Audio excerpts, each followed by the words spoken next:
The sky burned red, not from fire, but from the light of massive ships cutting through Earth's atmosphere. Colonel Nathan Hayes stood in the underground command center beneath the Rocky Mountains and watched the screens show the alien fleet descending. There were 43 ships. Each one was larger than the biggest building humanity had ever made. Each one carried weapons that could destroy cities. Commander Kren of the Veshkar had studied humans for weeks. His analysis was simple and clear. Humanity was weak.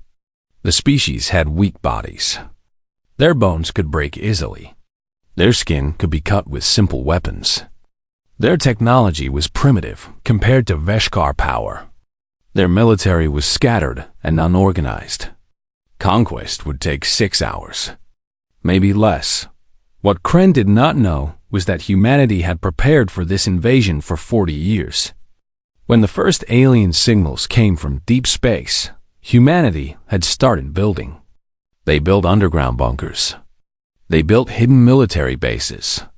They built supply centers in mountains and forests. They trained soldiers for exactly this moment. They waited and prepared and hoped the aliens would come. Nathan's hands did not shake as he watched the ships approach. He was 63 years old. He had been a soldier for 40 years.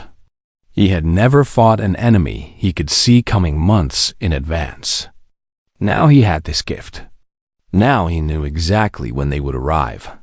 He had used this gift to prepare the world. The first Veshkar ships entered combat range. Their weapons lit up the sky above North America. They fired at the nearest military base near Denver. The explosion was huge. It destroyed the base completely. Buildings turned to dust. The ground shook for miles. Kren watched the explosion on his screens and felt satisfaction. The humans had no defense against his power, but the base near Denver was empty. Nathan had moved all the soldiers out 2 weeks before. The building was just a shell. The real soldiers were 200 feet underground in facilities hidden in 5 different locations. The Veshkar had destroyed nothing important. The alien fleet spread across the planet. They attacked military bases in Europe. They attacked military bases in Asia. They attacked military bases in Africa and South America and Australia. Fire rained down from the sky. Buildings burned. The ground broke open. But the key military centers were buried deep. The real command stations were hidden in mountains. Nathan watched the attacks continue for 3 hours. His soldiers reported from bunkers across the world. The attacks were terrible and loud and terrible. But they were not destroying what they thought they were destroying. Colonel Nathan Hayes activated the defense system that had taken 15 years to build. It was not a weapon system. The Veshkar had weapons that were better. Their ships had shields that could block any missile humanity could make. Their weapons were 10,000 times more powerful than anything humans had built. So, Nathan did not try to fight their weapons with weapons. He fought their weapons with something else. He hit their communications. He sent the strongest electronic signal humans could make directly at their command ship. The signal was shaped like noise. It was chaos. It was designed to disrupt every computer system the Veshkar had. The Veshkar fleet went silent. For 3 minutes, no alien ship could communicate with any other ship. No ship could talk to the command center. No leader could give orders to soldiers. The entire fleet stopped moving. They stopped attacking.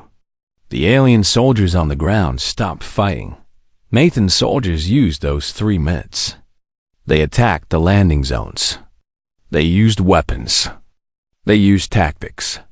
They used the fact that the aliens could not talk to each other or get new orders. It was a small advantage. But Nathan had learned long ago that small advantages were the only real advantages in war. The Veshkar communications came back online. Kren was angry. His fleet had been attacked while blind. His soldiers had been killed.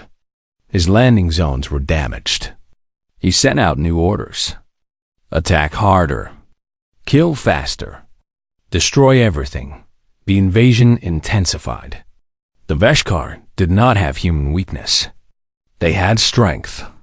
They had speed. They had weapons that melted steel. When humans tried to shoot them with bullets, the bullets bounced off their armor. When humans tried to blow them up with explosives, the explosions barely hurt them. The Veshkar were built for war in a way that humans could never be. But Nathan had expected this. He had known that humans could not beat the Veshkar using strength. Strength was a game the aliens would always win. So Nathan had not planned to use strength. He had planned to use something different. Sergeant Lucas Freeman led a group of 10 soldiers through the ruins of what used to be a shopping center near Denver. The Veshkar were hunting them. He could hear the alien soldiers coming. They moved like machines.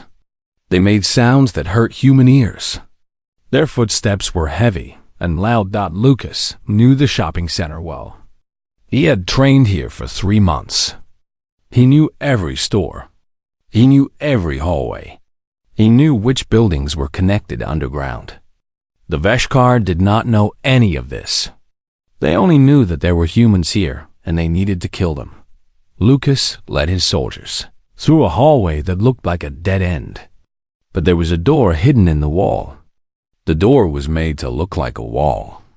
The Veshkar would not see it. Lucas opened the door and his soldiers ran through. They came out in a different building, 300 meters away from where they started. The Veshkar searched for them for 2 hours. By the time the aliens found where the humans went, Lucas and his soldiers were gone. They were already setting up in a new location. They were already preparing for the next fight.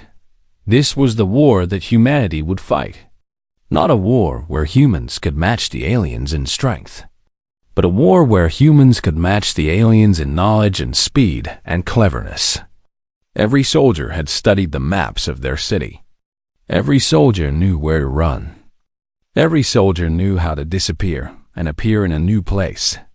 Colonel Nathan Hayes watched the reports come in from across the world. The invasion was happening exactly as he had feared and prepared for. The Veshkar had superior weapons. The Veshkar had superior armor. The Veshkar had superior strength. But the Veshkar did not have superior knowledge of Earth. The Veshkar did not understand human stubbornness. The Veshkar did not understand that humans would keep fighting even when it seemed hopeless. By the end of the first day, the Veshkar had destroyed empty military bases. They had destroyed buildings that no one was using. They had killed some humans, but most of the humans had survived. More importantly, the humans had shown the Veshkar something important. This war would not be quick. This war would not be easy. Colonel Nathan Hayes made a recording for all of humanity. He sent the recording through the hidden communication system so the Veshkar could not interrupt it. In the recording he said, "We will fight.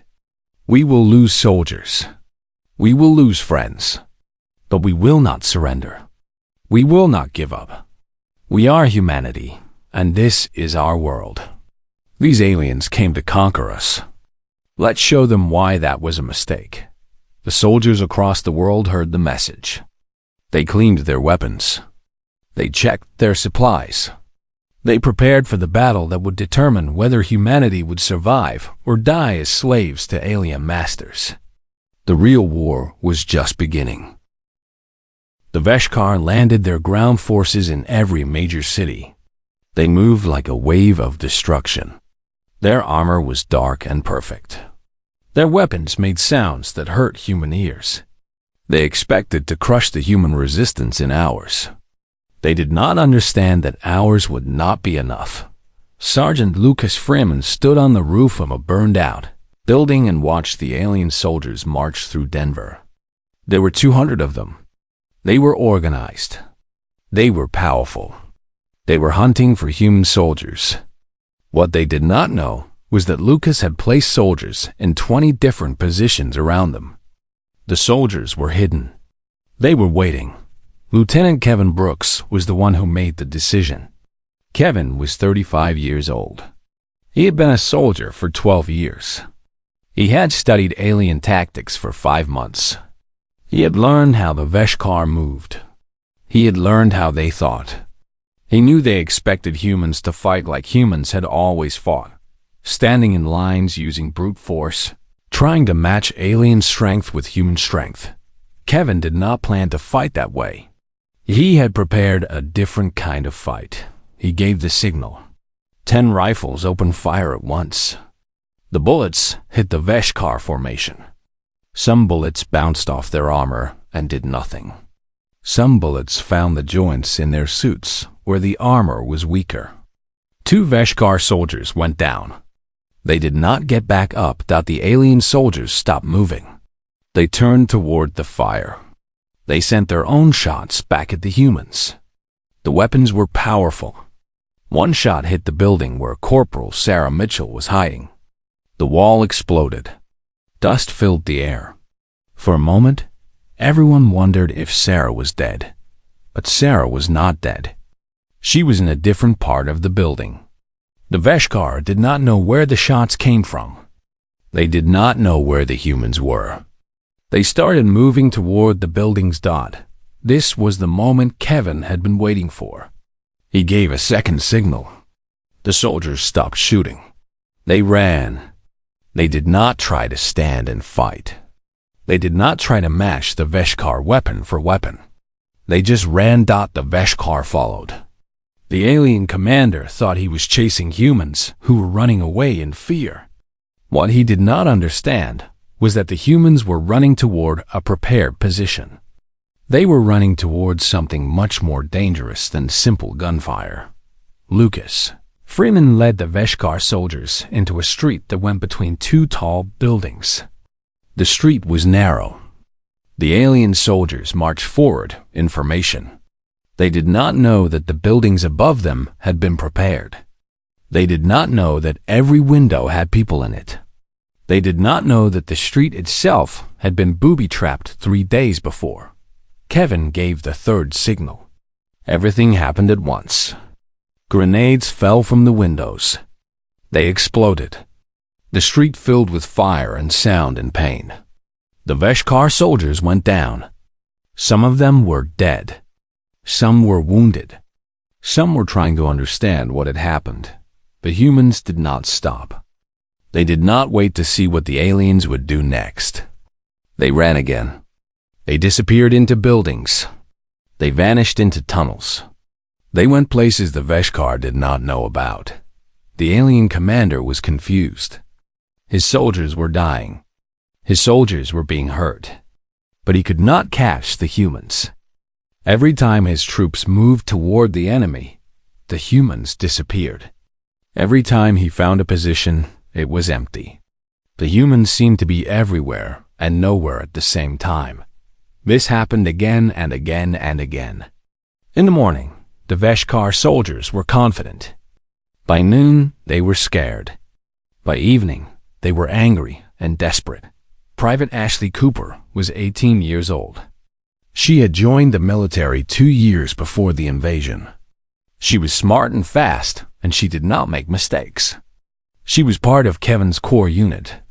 She had killed 3 Veshkar soldiers so far, and she had not been hit once. Ashley watched from a building as the alien troops marched past. They were marching toward a trap. There would be more fighting. More of them would die.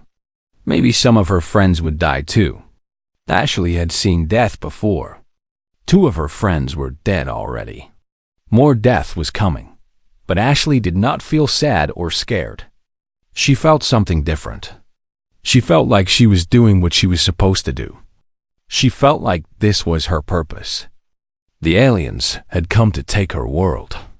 She was here to stop them. Everything was simple and clear. She sent her position report to Kevin. Kevin was organizing the next ambush. Kevin was always organizing something. He was always thinking 2 steps ahead. He was always planning how to hurt the Veshkar while keeping his soldiers alive. The battle at the Denver exchange lasted 6 hours. The Veshkar commander had 50 soldiers. He tried to take a building that human soldiers were defending. He sent the soldiers forward. They were strong. They were fast. They had weapons that could melt steel. The first human barricade broke. The humans fell back to the second barricade. The Veshkar advanced. The second barricade broke. The humans fell back to the third barricade. And the fourth. And the fifth. The humans were falling back, but they were not running. They were retreating strategically. Each time they fell back, they killed more Veshkar soldiers. Each time they moved, they were moving to a new prepared position. Kevin kept moving. He was everywhere. One moment he was coordinating fire on the left side of the building. The next moment he was helping wounded soldiers move to the back lines. The next moment he was planning the next fallback position. He did not get tired. He did not get scared. He just kept making decisions. By the time the Veshkar finally took the Denver Exchange building, there were almost no human soldiers left inside. But the building itself was broken and filled with traps. The Veshkar commander had lost 35 soldiers. He had taken a single building that had no people in it. Meanwhile, Kevin and his remaining soldiers were already in position at the next location, waiting for the Veshkar to come.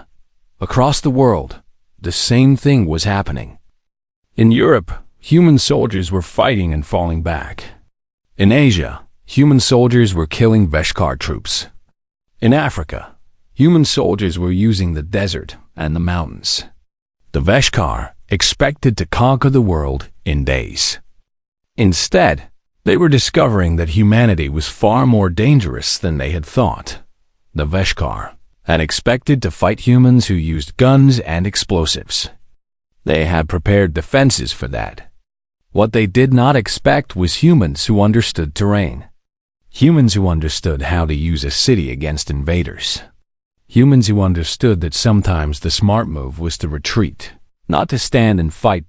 By the end of the second day, the Veshkar had lost 700 soldiers.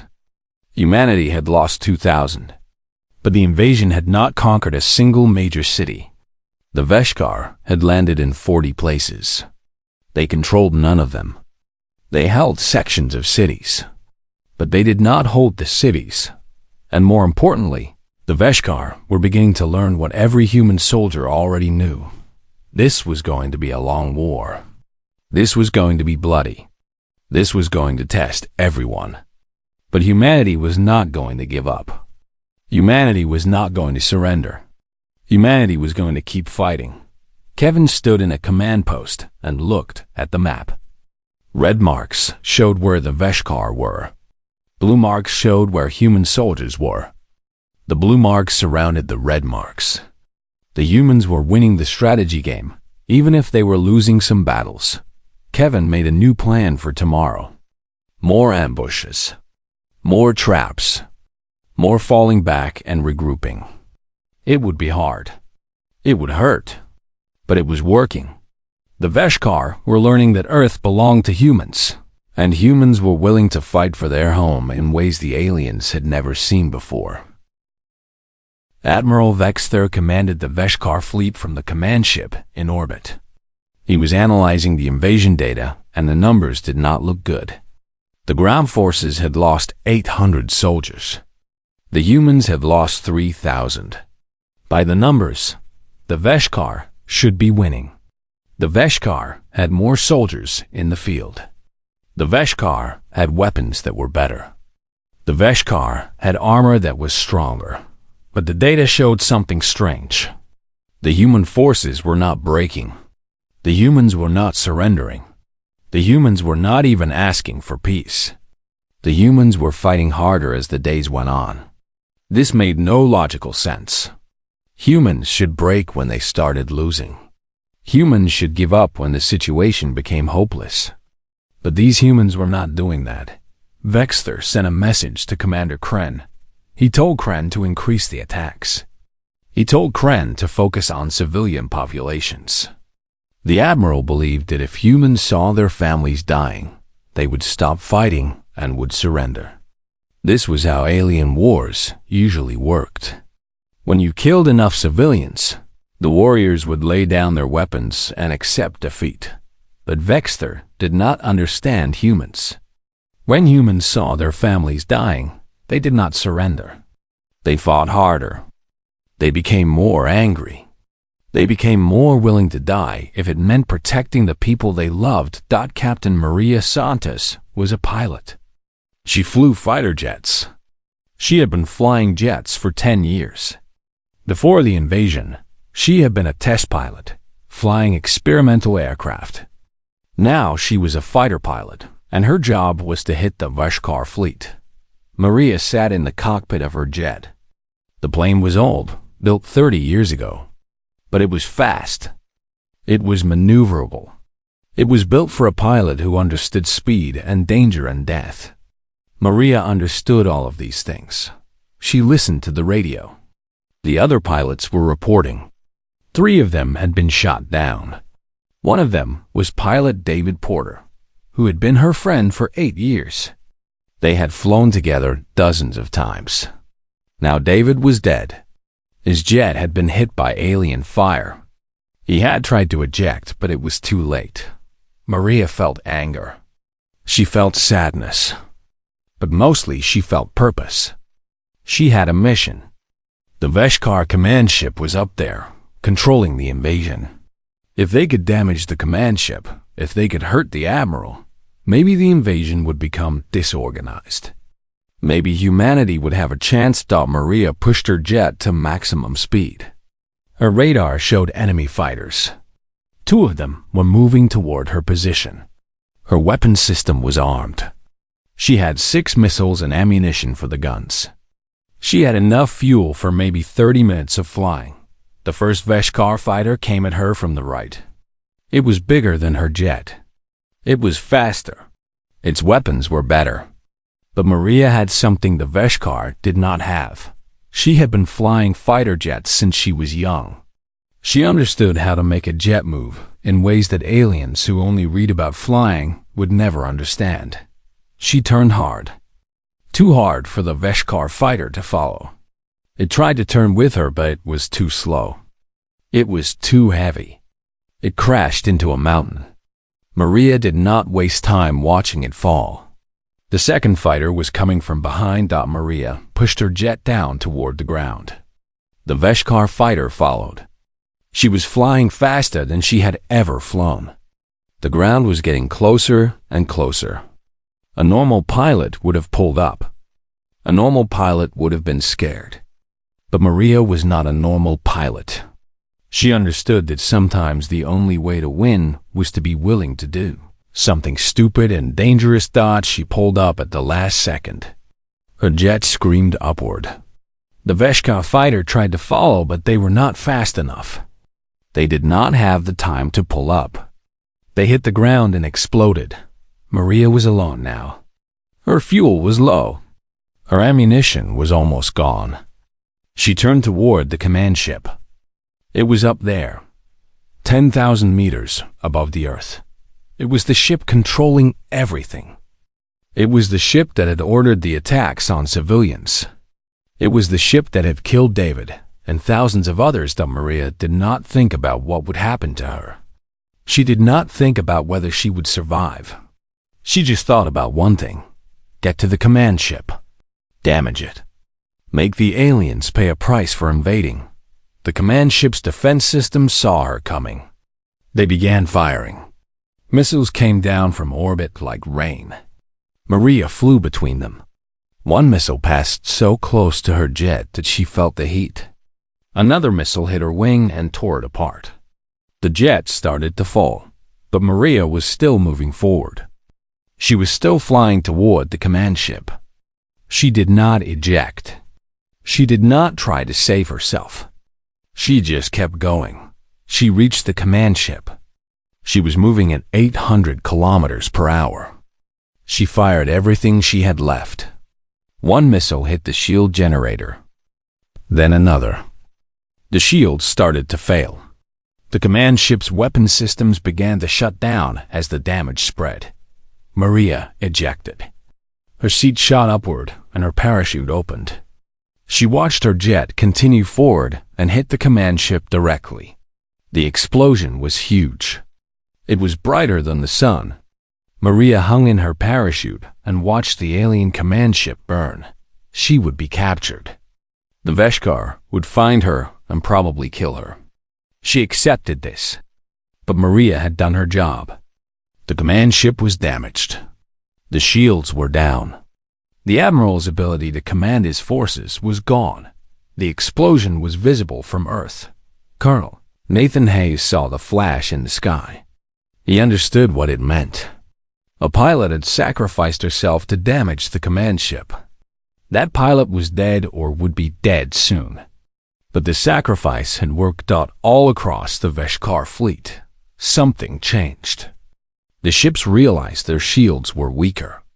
The Admiral was no longer sending clear orders. The fleet was less organized. The ground forces began to experience problems they had not experienced before. Supply ships could not land safely. Command signals were broken and unclear. Soldiers did not always know what they were supposed to do, and on the ground, the human soldiers felt something change. They felt like maybe they could actually win. They had thought the Veshkar were unbeatable. But the Veshkar were not unbeatable. The Veshkar could be hurt. The Veshkar could bleed. The Veshkar could die. Captain Maria Santos fell through the sky and landed in a forest north of the city. She was hurt. Her arm was broken. Her leg was cut bad. She could not walk. She could only hide. The Veshkar came to find her, but they were too late. Human soldiers got to her first. They took her to a medical facility. They fixed her wounds. She would live. She would survive. And she would become the person who showed all of humanity that sacrifice could change everything. News of Maria's attack spread across the world. Every soldier heard about it.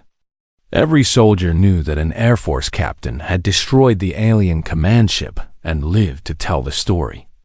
Every soldier knew that one person, acting alone, had changed the course of the war. The message was simple and clear. The Veshkar could be beaten. It would cost blood. It would cost sacrifice. But humanity could win. Humanity just had to be willing to pay the price. General James Bennett stood in the underground command center and looked at the maps. The invasion had been going on for 8 days. The Veshkar had landed in 40 different cities. The Veshkar had lost 1,300 soldiers. Humanity had lost 5,000. The numbers were bad. The situation was desperate. But James Bennett saw something the Veshkar commanders did not see. He saw a pattern. James had been a military strategist for 20 years. He had studied every major war in human history. He had learned from generals who had fought against enemies stronger and faster and better armed. The lesson was always the same. You cannot beat a stronger enemy by fighting them directly. You have to make them fight a war they do not understand. You have to turn their strength into a weakness. The Veshkar were strong. But they had a problem. Their supply lines came from orbit. They landed supplies in specific locations. The supplies had to get from those locations to the soldiers fighting on the ground. The supplies traveled on roads. The roads could be hit. James gave orders. He sent soldiers to attack the supply convoys. Not the soldiers. Not the weapon centers. The supplies. Food, water, ammunition, medicine. The basic things that kept soldiers alive and fighting. The Veshkar commanders were confused by these attacks. They expected attacks on military targets. They expected humans to try to hit weapon centers or troop formations. Instead, the humans were attacking food and water supplies. It seemed illogical. It seemed like a waste of effort, but it was not illogical. It was brilliant. When soldiers do not have food, they get weak. When soldiers do not have water, they get sick. When soldiers do not have ammunition, they cannot fight. The Veshkar commanders had to choose. They could send soldiers to protect the supply lines, but that meant fewer soldiers fighting on the ground. Or they could ignore the supply attacks and watch their soldiers get weaker. Lieutenant Kevin Brooks led one of the supply line attacks.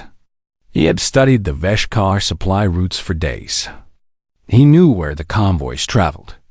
He knew when they came. He knew how many soldiers protected them. The convoy came down a highway at dawn. There were 5 trucks. Each truck was protected by 6 Veshkar soldiers. Kevin had 40 soldiers hidden in the forest on both sides of the road. The Veshkar soldiers did not know the humans were there. Kevin gave the signal. Explosives blew up the first truck and the last truck. The middle 3 trucks stopped. The Veshkar soldiers jumped out and started firing. But they were surrounded. They could not see where the fire was coming from.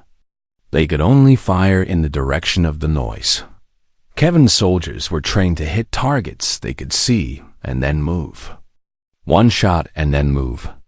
1 shot and then move. In 5 minutes, the Veshkar soldiers were all dead or wounded. The trucks were destroyed. The supplies were burning. Kevin's soldiers lost 2 people. The Veshkar lost 12 people. And 12,000 tons of food and ammunition never reached the soldiers fighting in the cities. This pattern repeated across the planet. Every day, supply convoys were hit. Every day, the Veshkar soldiers in the cities got hungrier.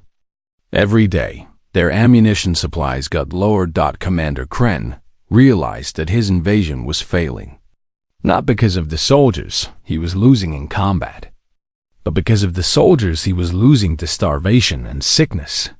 His troops could not fight when they were hungry. They could not move when they were sick. He was losing the war, not because he was weaker, but because his supply lines were broken. Kren sent a report to Admiral Vexter, but the Admiral could not help him. The command ship was still being repaired. The shield generators were broken. The communication systems were damaged. The Admiral could not send reinforcements. The Admiral could not send supplies. The Admiral could only watch and realize that his invasion was falling apart. Private Ashley Cooper was part of a different kind of operation. She was helping to organize the civilian population. The Veshkar were hitting civilian targets now. They were killing people who were not soldiers. The aliens believed that killing civilians would break the human will to fight. They believed that if enough people died, the soldiers would surrender. But the opposite was happening. Every time the Veshkar killed civilians, the soldiers fought harder. Every time a family died, the remaining humans became more determined. The Veshkar were making a mistake. They were teaching the humans to hate them. They were teaching the humans that surrender was not an option. They were teaching the humans that they had to win or they would all die. Ashley and other soldiers were helping to move civilians to safe locations. Underground bunkers, hidden facilities, places where the Veshkar could not find them. It was hard work. The Veshkar kept attacking, but slowly the civilians were getting to safety. The turning point came on the 10th day. A Veshkar supply ship tried to land in Denver. It was a huge ship. It was filled with food, water, and ammunition. This ship could resupply the Denver force for 2 months. But Kevin Brooks had prepared something special for this ship. He had gathered every missile that humans had not fired yet. He had gathered old military equipment. He had made new explosives from common materials. He had created a storm of weapons pointed at the landing zone. When the supply ship descended, every weapon opened fire. Missiles came from every direction. The ship tried to escape, but it was damaged. Its engines were hit. Its shields were hit. The ship crashed and exploded. The explosion was so large that it destroyed 3 Veshkar military positions around it. The Veshkar in Denver had no supplies. They had no food. They had almost no ammunition. They could not fight. They could barely move. General James Bennett saw his chance. He sent the order, attack, not with guns and missiles, with everything. With soldiers running on foot, with small bombs, with knives if necessary. Attack everywhere at once. The Veshkar would have to choose where to defend. They could not defend everywhere. Some positions would fall. The attack came. It was brutal and desperate and human. Soldiers ran toward the Veshkar positions knowing they might die. But they also knew they might win. They knew that the aliens were weak now. The aliens were hungry. The aliens were tired. For the first time, the humans pushed the Veshkar back. Not everywhere, but in Denver, and in London, and in Tokyo, and in Sao Paulo.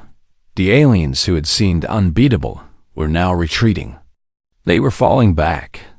They were losing control. Commander Kren realized that he could not win this war. His supplies were broken. His soldiers were weak. His coordination was broken. He had one option left. He sent a message to Admiral Vexter. He requested evacuation. He requested to leave the planet and return to the fleet. But Admiral Vexter had different orders from the Veshkar government. The government wanted Earth conquered. The government had said that the invasion force would conquer or die trying. Vexter told Kren that evacuation was not allowed. Kren would fight or die. Kren realized that humanity was going to win. The soldiers under his command were going to die. He was going to die. The invasion was finished. But he had no choice but to fight anyway. The humans sensed the shift. They felt that they were winning. They pushed harder. They attacked more locations. They took back territory. They pushed the Veshkar back toward the landing zones. Colonel Nathan Hayes watched the maps change. Red marks that showed Veshkar positions were becoming fewer. Blue marks that showed human positions were spreading. For the first time since the invasion began, Nathan believed that humanity might actually survive. Humanity might actually win. Everything depended on what happened in the next few days. The Veshkar fleet withdrew from Earth's orbit on the 16th day of the invasion. The ships that remained fired their weapons one last time, destroying several cities that were already broken and empty. But the withdrawal was clear. The aliens were leaving. They were giving up. Humanity had won. Colonel Nathan Hayes watched the ships disappear into space. He had lost friends in those 16 days. He had lost soldiers. He had lost people he had worked with for decades. He felt the weight of all those losses. But he also felt something else. He felt alive. He felt like humanity had done something impossible. They had faced an enemy that seemed unbeatable, and they had beaten them. The news spread across the world. Humans came out of their hiding places. They came out of bunkers. They came out of caves and forests. They looked at the sky and saw no alien ships. They looked at the ground and saw the bodies of Veshkar soldiers. The invaders had been defeated, but the celebration was short. There was too much work to do. Entire cities were destroyed. Hundreds of thousands of people were dead. The food supply was broken. The water supply was broken. The electricity was gone in most places. Humanity had won the war, but the world was broken. Nathan made one announcement before he went to sleep. He knew he would probably not wake up. He had not slept in 3 days. He had not eaten in 2 days. His body was shutting down. But before he slept, he made a recording for all of humanity. In the recording, Nathan spoke to the soldiers and the civilians. He said, "We have won. The Veshkar have left our world. But we have paid a price. We have lost 10,000 soldiers. We have lost hundreds of thousands of civilians. We have lost the world we knew. But we have kept our freedom. We have kept our right to live as humans on our own world. The Veshkar came to conquer us. They came believing that we were weak and primitive. They learned that humanity is something they did not understand. They learned that we will fight for our home. They learned that we will sacrifice anything to remain free. This is our message to the galaxy. We are human. We are here. And we will not be conquered. The recording was sent across every communication channel. It was sent into space. It reached the Veshkar fleet.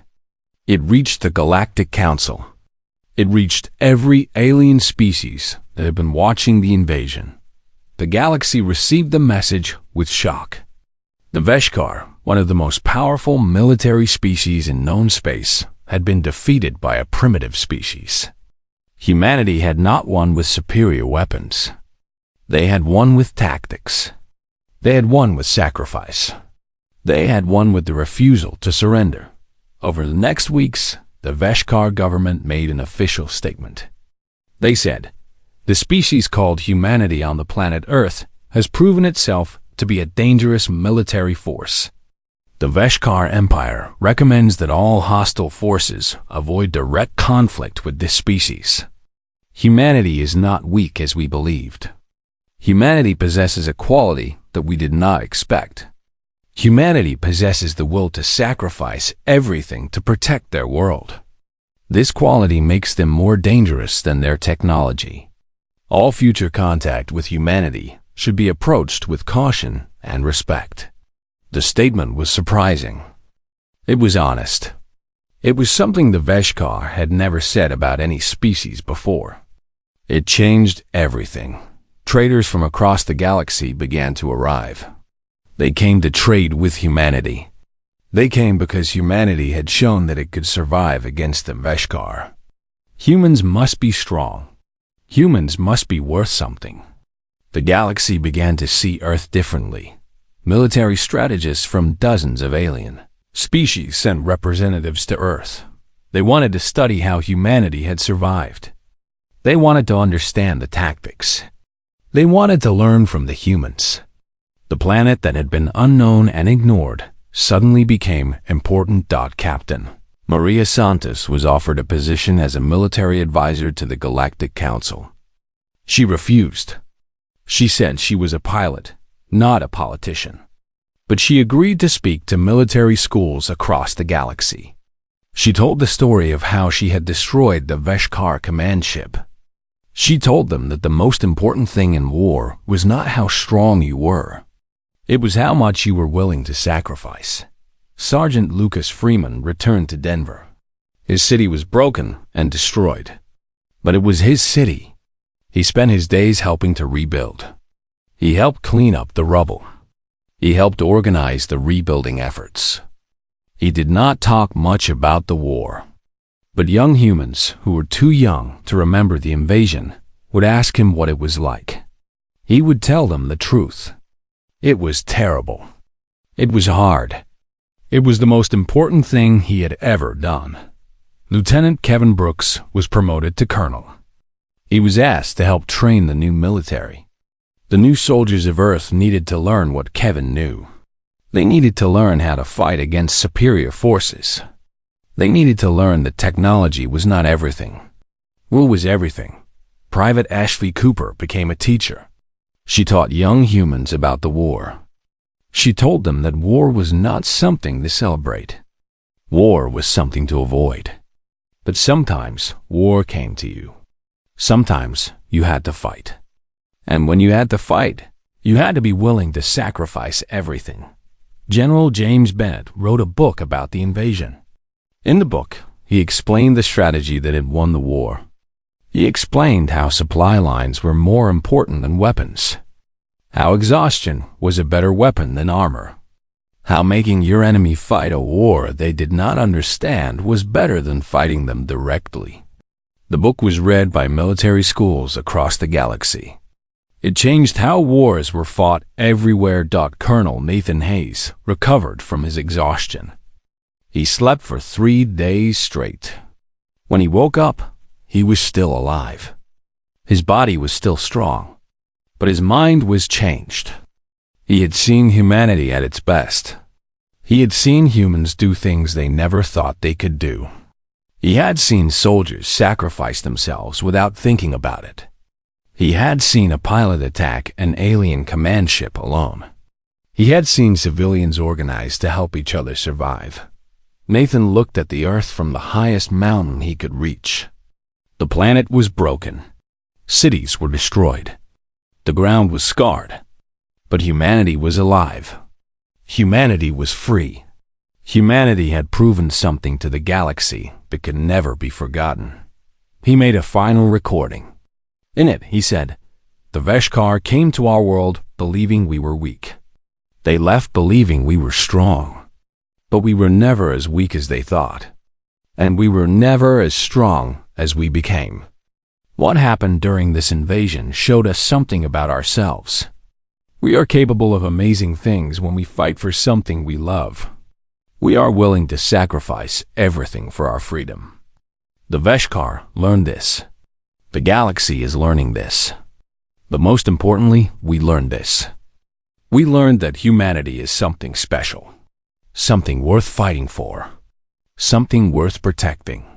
This invasion was the worst thing that ever happened to us. But it showed us who we really are. 5 years after the invasion, the Galactic Council invited humanity to join. They wanted humans to participate in trade and politics and the general affairs of the galaxy. Humanity had earned a place at the table. They had earned the respect of species that had been traveling the stars for millions of years. But humans remembered that the reason they had this position was because they had been willing to die to protect their home. Humanity never became arrogant. Humanity never forgot that the Veshkar had been stronger. Humans never forgot that thousands had died to win the war.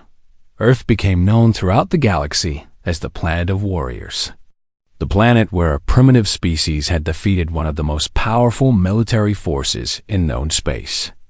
The planet where humans came from, and whenever young aliens learned about the war, they learned the same lesson that young humans learned.